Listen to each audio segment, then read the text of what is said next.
Paul, but also, I mean, you must be surprised, Stephen, that, when one of the sort of multifaceted ways that this election's being run, and for all of the sort of Trump talk, the one who's flooding the zone by debating the budget 10 years ago and this thing 14 years ago and this thing 25 years from now is your bloke in all of this, right?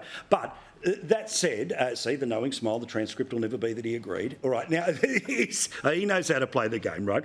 But again, your capacity the capacity to fight back. It is surprising to me how the pushback is not where I think it should be. Yeah, look, I agree with you, Paul.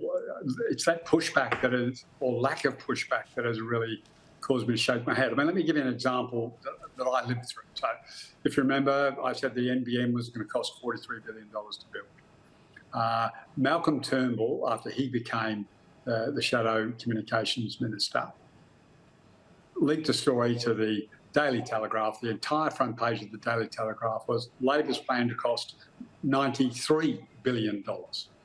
And I spent week after week arguing about it, picking through the various assumptions. And one of Turnbull's staffers, at one of the times you bump into each other, just said, we love the fact we're spending so much time fighting this number. It took us half an hour to literally add up these 5 numbers based on these 5 assumptions and just added them all up collectively and came up with $93 billion.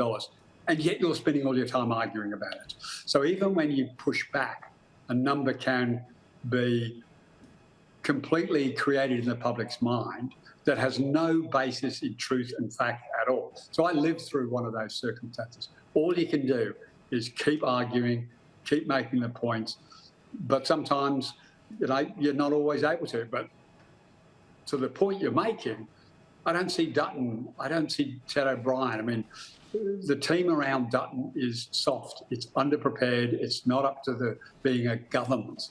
There's some good players, but it's not a premiership winning team. Stephen, when you're talking about ministers underprepared, even you can't support Bowen. I mean, he is an absolute disaster.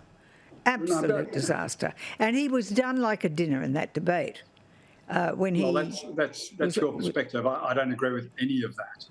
Bowen is very, very well prepared. You might not agree with him. You might not like the direction he's going, but you can't say he is not prepared for the argument. He makes it up. He just makes it up. Well, yeah. As I said, this is a fake election. Yeah. Everything's made up. Well, OK, so let's get to the early vote.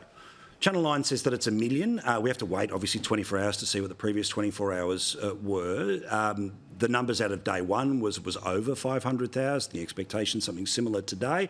And this is something that we all know people vote early, but I sort of, you could smell in the wind that there were people who were going to make the most of these 3 days in between public holidays. If they had time, they're going to go off and vote.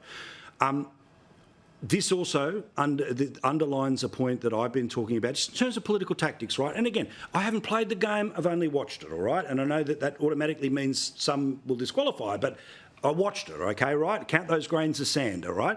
But it does seem to me that this is why Albanese and the people around him who basically have been running an election campaign since January versus the let's wait till it's officially called have been slightly in a better position to this moment, right? Obviously, votes have started to come in and, of course, another long weekend. And then, of course, we are into that final week. Reminder, Peter Dutton here in the Man Cave. Ask him anything from anywhere in the country. Send the email pubtest@skynews.com.au. Only got a couple of days to put this together. That's why I'm plug tonight. But what does the early vote mean to you, Bronwyn? Well, traditionally, an early vote, when people are queuing up to vote, means they've made up their mind and they want to change. That's normally what it means. Mm. But you've got to factor in this time, this long holiday period. And people are, all right, Easter's passed, but they're now going into the Anzac Day long weekend, and they say, oh, we'll go and vote now. So there's an unknown quantity in there about what it's actually saying. So I just think that there needs to be a whole rethink about this early voting period. When I used to sit on the committee that used to examine the past election and look at it, there was a definite mindset by the AEC to move away from the concept of polling day to a polling period. Yes. And the longer it was, the better they liked it. Whether it made it easier for them, I don't know, but this was certainly something that was being pushed by the AEC itself. And to me, look, it makes sense in countries like Indonesia, where it's hundreds of millions of people and multiple islands. It makes sense in India, where it's 1 billion people and there's an awful lot of area to cover. It doesn't quite make sense here in Australia, but I advocate, if you've got a view, go and vote tomorrow, and in my view, change the government. Stephen, what does the early vote say to you? I'm of the same vintage of Bronwyn almost. And if people are queued up at 8 o'clock in the morning on the Saturday, it usually means they're turning up early because they want to vote for change. So I absolutely agree from experience over 20, 30 years between Bronwyn and myself, that's what it's meant.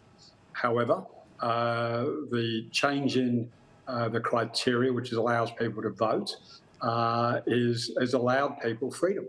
And I think people are voting with their feet. And it'd be a stupid politician that says, no, we're only going to let you vote in exceptional circumstances and on the Saturday. I think people have grown comfortable with it. The people who are uncomfortable with it are politicians and, frankly, the media, because all of the focus can't be in those last 3 weeks where you can pull some rabbit out of the hat. You can make some story up that runs for 4 days. If you wait that long to release your policies or your dirty tricks, then they just won't have an impact. So you've got to be more organised and more focused for the months before. To Albo's credit, he came out from the Christmas break absolutely on fire. He released policies around health, policies that, were strong Labor values. And so he came out from January, as you said, whereas Peter Dutton, whether it was a strategic brilliance or, as it appears on the current polling to show, a dud strategy, has left too much to be announced. I mean, I think they're on their fifth or sixth tax deduction. I can't even keep track of them. And I follow it every day. Sorry, I've got to shut up. No, I appreciate it. Thank you, because Megan Kelly's standing by and she will wait for no one.